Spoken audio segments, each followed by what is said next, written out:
ल हाम्रो अप्टिकल आइसोमेरिजमको अर्को पार्टमा के छ भने रेसमाइजेसन छ है। रेसमाइजेसन हामीले बुझ्नुपर्छ रेसमाइजेसन भनेको के हो भनेर मैले अलिअलि त भनिसकेको छु अगाडि अप्टिकल आइसोमेरिजममा है रेसमाइजेसन्सको कन्सेप्ट्सहरू। ल आज हामी रेसमाइजेसन्सको डिटेल पढ्छौँ है। रेसमाइजेसन जनरली हामीले प्लस टूमा अलिकति कम थोरै नै पढ्छौँ है। पहिलालाई हामीले प्लस टू भन्थ्यौँ, अहिले हाम्रो के छ एनइपी आछ है। त्यसपछि हामीले बिएससीमा पढ्छौँ, ब्याचलर क्लासेसतिर पढ्छौँ र एमएससी यिनीहरू क्लासेसहरूमा चाहिँ यो दुईवटा क्लासेसमा चाहिँ हामीले के गर्छौँ भने यो कुरालाई डिटेलली पढ्दै जान्छौँ र म आज यसको बेसिक कन्सेप्ट बुझाउन गइरहेको छु, जसले के गर्छ भने प्लस टूलाई पनि हेल्प गर्छ र बिएससी र एमएससीको स्टुडेन्ट्सहरूलाई पनि यो कुराले धेरै हेल्प गर्छ। ओके, अब रेसमाइजेसन भनेको बुझौँ त पहिला। रेसमाइजेसन भनेको के हो भने यदि कुनै पनि डी फर्मको एउटा कम्पाउन्ड छ है, सपोज गरेँ मैले यसलाई मैले के गरेँ भने डी फर्म भनिदिएँ, अर्को मैले यसलाई के भनिदिएँ भने एल फर्म भनिदिएँ र यो दुईवटा मिक्सर गरेको एउटा अर्को नयाँ फर्म आउँछ, यसलाई मैले डी प्लस एल फर्म भनिदिएँ है।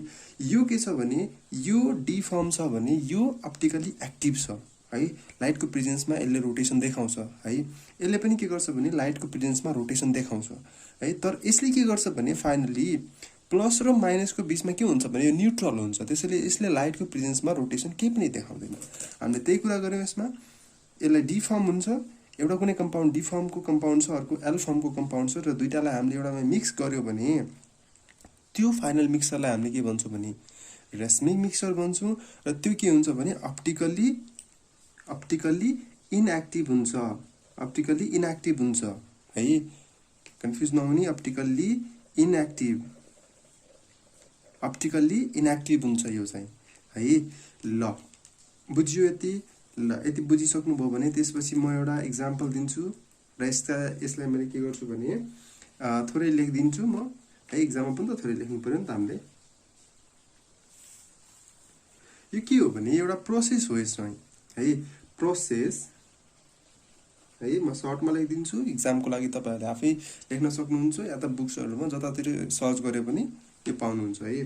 Process of conversion of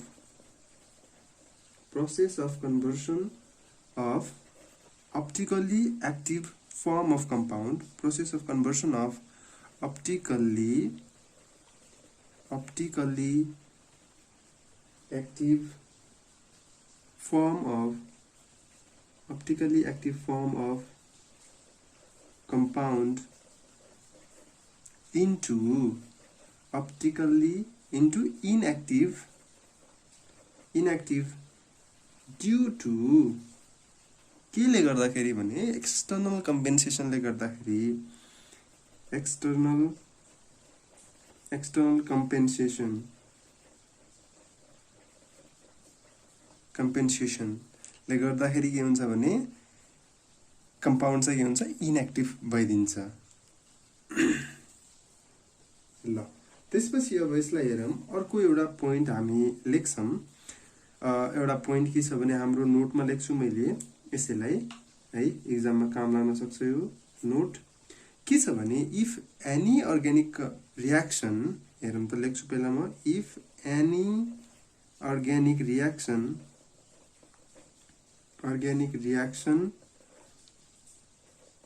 one chiral carbon containing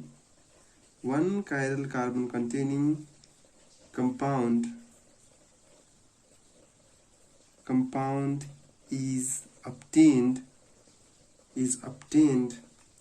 as product. One chiral carbon containing compound is obtained as a product, then its solution always be optically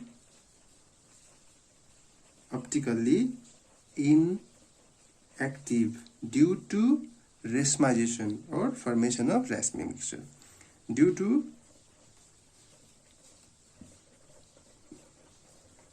formation of racemic mixture. ठिक छ, यो कुरा बुझिन्छ नि हाम्रो। ल यदि कुनै अर्ग्यानिक कम्पाउन्ड्स हेरौँ त इफ एनी अर्ग्यानिक रियाक्सन हेरौँ है कुनै पनि अर्ग्यानिक रियाक्सन छ भने one chiral carbon containing compound is obtained as a प्रोडक्टमा यदि कुनै पनि कम्पाउन्ड के छ भने काइरल छ भने यसको सोलुसन है यसको सोलुसन अलवेज के हुन्छ भने अप्टिकली इनएक्टिभ हुन्छ। किन इनएक्टिभ हुन्छ किनभने इनएक्टिभ हुनुको रिजन के हो भने यसले के गराउँछ भने रेस्मिक मिक्सचर फर्मेसन गराइदिन्छ र यो रेस्मिक मिक्सचरले गर्दाखेरि के हुन्छ भने कम्पाउन्ड इनएक्टिभ भइदिन्छ है। हामीलाई थाहा छ हामीले फर्स्टमै गरेका छौँ रेस्मिक मिक्सचर भनेको के हुन्छ भने अप्टिकली इनएक्टिभ हुन्छ। ल यसको इक्जाम्पल लेखिदिउँ त हामीले HCCS3Cl COOH है यो हाम्रो के हो काइरल कार्बन हो है। कन्फ्युज नहुने यो बिचको हाम्रो के हो काइरल कार्बन हो। यसमा हामीले के गर्यो भने एक्वस KOH राख्यौँ र एक्वस KOH राख्दाखेरि हाम्रो के बन्यो भने CH3OH COH प्लस HOCH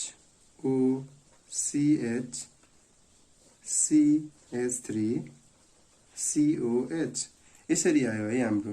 यसरी आइसकेपछि हाम्रो के भयो भने त्यसपछि यो यतातिर यसरी मुभ गर्यो भने यो एन्टी क्लकवाइज गयो भने यसलाई हामी के भन्छौँ एल फर्म भन्छौँ। हामीले यसलाई एल फर्म भन्छौँ। यो यदि यसरी क्लकवाइजतिर गयो भने यसलाई के भन्छौँ हामीले डी फर्म भन्छौँ है। क्लियर छ यसमा? ओके त्यस्तै अर्को इक्जाम्पल पनि म गरिदिन्छु। अर्को इक्जाम्पलमा के छ भने हाम्रो CH3 CH2 CH2 CH3 यसलाई मैले के गरेँ भने लाइटमा राखेँ है।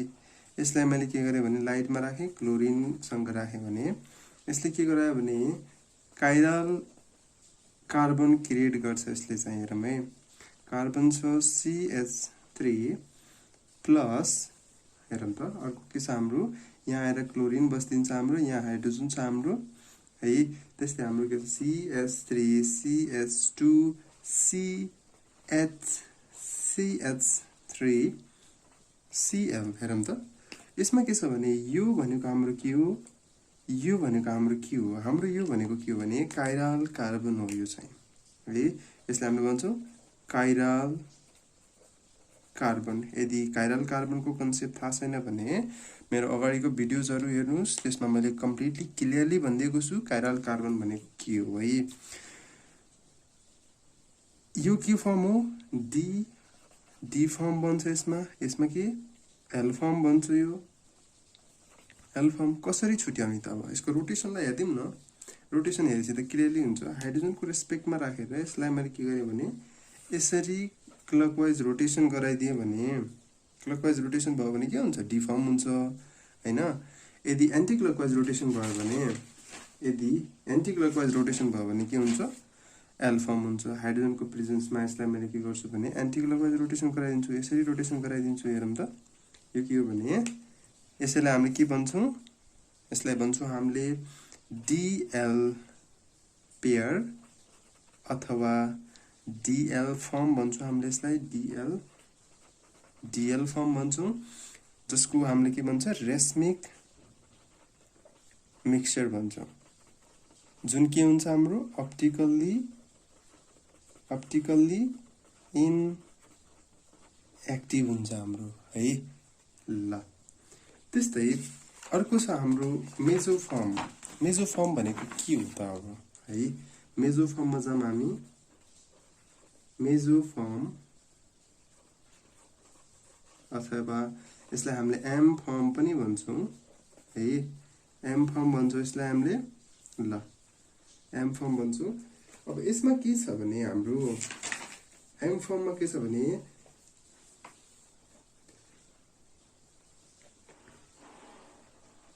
यो के हुन्छ भने कसरी क्रिएट हुन्छ भने मेजोफर्म क्रिएट हुने भनेको इन्टरनल कम्पेन्सेसनले गर्दाखेरि यो चाहिँ के हुन्छ मेजोफर्म चाहिँ बनिरहेको हुन्छ है। यसलाई हामीले यो के हुन्छ भने इनएक्टिभ हुन्छ यो पनि जस्तै हाम्रो के थियो भने रेस्मिक मिक्सचर पनि इनएक्टिभ थियो नि त तर यो पनि के हुन्छ भने इनएक्टिभ नै हुन्छ अप्टिकली इनएक्टिभ हुन्छ है। केले गर्दाखेरि तर इन्टरनल कम्पेन्सेसनले गर्दाखेरि। तर यसलाई के गर्न सकिँदैन भने यसलाई अप्टिकली एक्टिभ फर्ममा चाहिँ हामीले कहिले पनि कन्भर्ट गर्न सक्दैनौँ। हामीले फिजिकल कुरा एप्लाई गरेर हामीले रेशमी मिक्सचरलाई के गर्न सक्छौँ भने अप्टिकली एक्टिभमा कन्भर्ट गर्न सक्छौँ। तर यसलाई चाहिँ हामीले के गर्न सक्दैनौँ भने अप्टिकली एक्टिभ बनाउन सक्दैनौँ हामीले, है। त्यही कुरा एक्सप्लेन गरौँ। It is also an optically inactive form of active compound। हेरमै इनएक्टिभ फर्मको हाम्रो यो के हो भने एक्टिभ कम्पाउन्ड हो due to internal compensation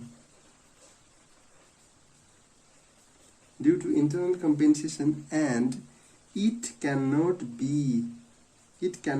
be converted into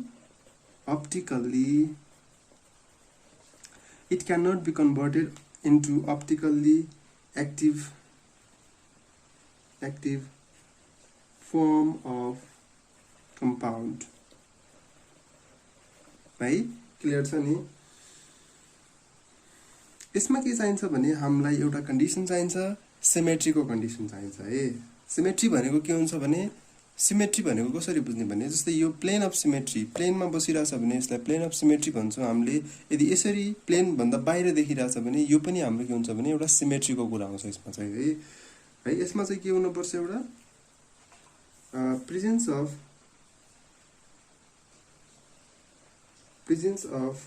plane of symmetry के चाहियो भने यसमा प्लेन अफ सिमेट्री चाहिँ यसमा हुन पर्यो, है।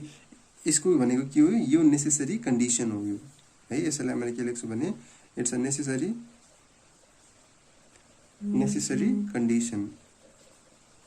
Necessary conditions. ओके, एक्जाम्पल लेख्दिउँ, एउटा एक्जाम्पल लेख्न सकिन्छ हामीले। ओके, जस्तै एउटा एक्जाम्पल छ हाम्रो OH छ, हाम्रो H छ यसमा, र यो छ हाम्रो OH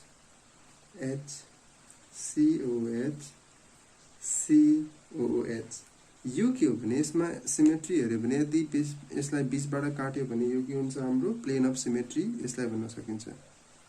प्लेन अफ सिमेट्री, है। यसलाई हामीले के भन्छौँ भने प्लेन अफ सिमेट्री भन्छौँ हामीले।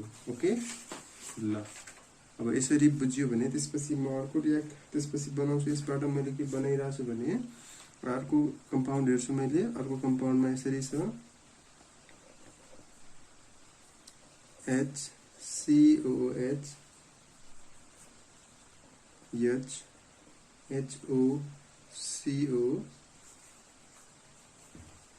HOCOH हाम्रो, है।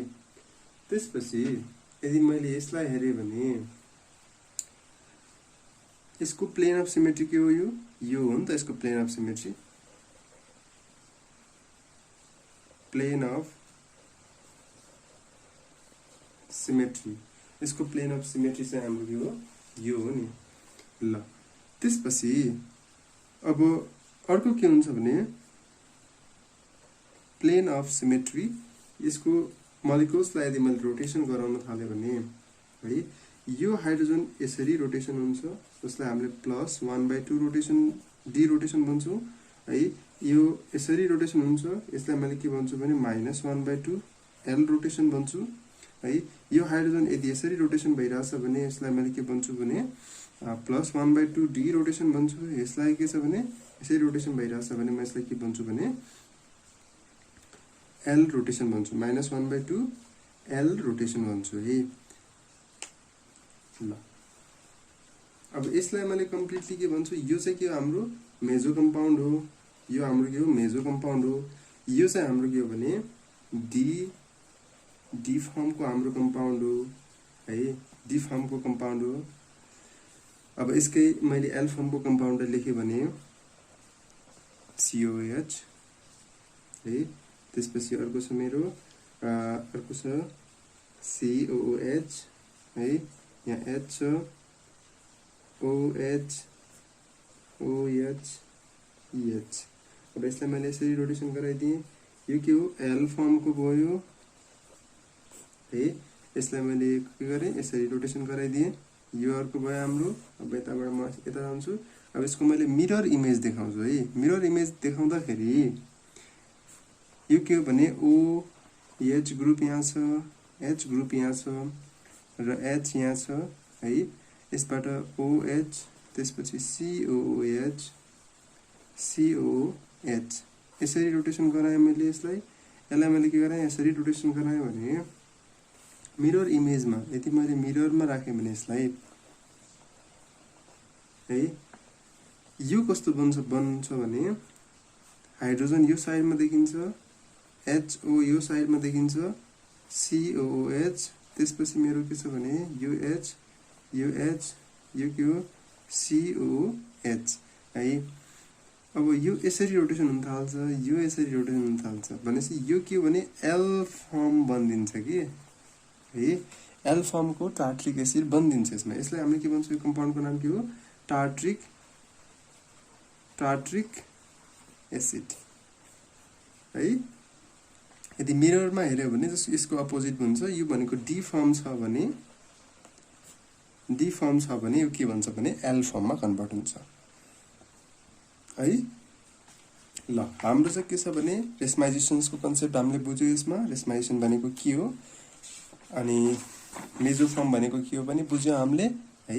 अब यसमा केही कन्फ्युजन लाग्छ भने तपाईहरुले मलाई सोध्न सक्नुहुन्छ है। सिधै मैले फोन नम्बर पनि अभाइलेबल गरेको छु डिस्क्रिप्सनमा है। फोन नम्बर गरेर फोन गरेर पनि सोध्न सक्नुहुन्छ, मलाई मेसेज गरेर पनि सोध्न सक्नुहुन्छ। सर यो भनेको के हो मैले यो पनि बुझिनँ, कमेन्ट गर्नुहोस् है। मन परेको छ भने मन परेको छ भनिदिनुहोस्, मन परेको छैन भने मन परेको छैन भनिदिनुहोस् है। लाइक गरिदिनुहोस्, यदि मन पर्दैन डिसलाइक गरिदिनुहोस् है। सब्सक्राइब गरिदिनुहोस्। यदि इम्पोर्टेन्ट लाग्छ भने यो आफ्नो साथीहरूलाई के गरिदिनुहोस् भने फरवर्ड गरिदिनुहोस् है। यो भिडियोले तपाईँहरूको साथीहरूलाई पनि एकदमै धेरै हेल्प गर्नेवाला छ। ओके, आजलाई यति गरौँ। Thank you.